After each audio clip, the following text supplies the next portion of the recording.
Stuart, an important win today to get our Viaplay Cup campaign underway. Are you satisfied with that?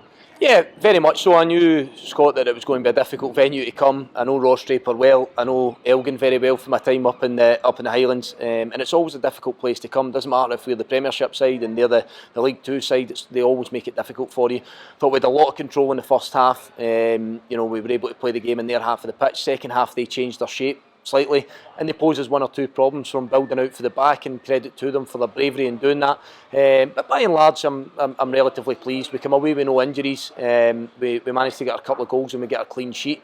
But I think you know me well enough now that I'm never going to be sitting here really happy with the performance in terms of we think it's perfect, because it's not, and we've got so much more to give. But I've just said that to the players there. That's the exciting bit, when you get that opportunity to work with a group and try and evolve and try and develop, and that's always my mindset. That's how I go every day, try to see if we can squeeze more out individuals. And pre-season, I suppose, gives you an opportunity for that. Now we come into the competitive games and we can see, as I say, with other results, that this competition is difficult. It's not easy. You see some of the top flight clubs that have lost the opening game, and we've managed to come away here with a long travel and get us 3 points in the group.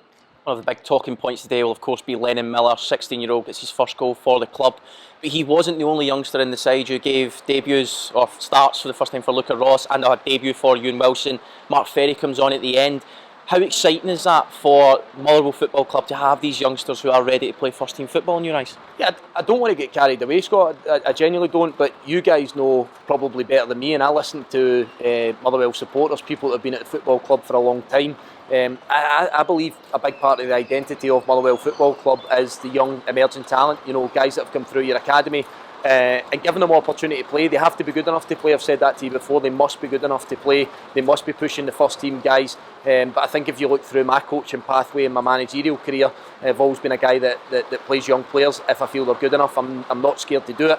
And I think the 4 guys you referenced, 2 16-year-olds, a 17-year-old and an 18-year-old, have all been doing very well in pre-season, so they've earned the opportunity today.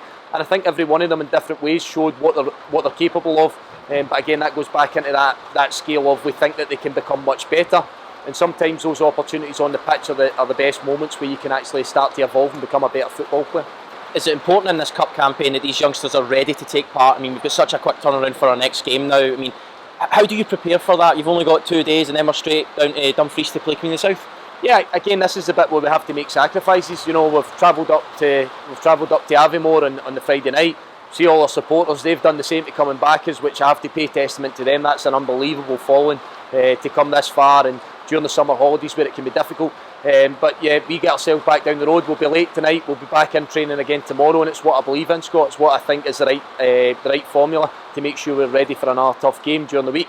The players may want a Sunday off, but I think it's right for us, and that understanding of this is the right benchmark to kind of go through to make sure we're set to go.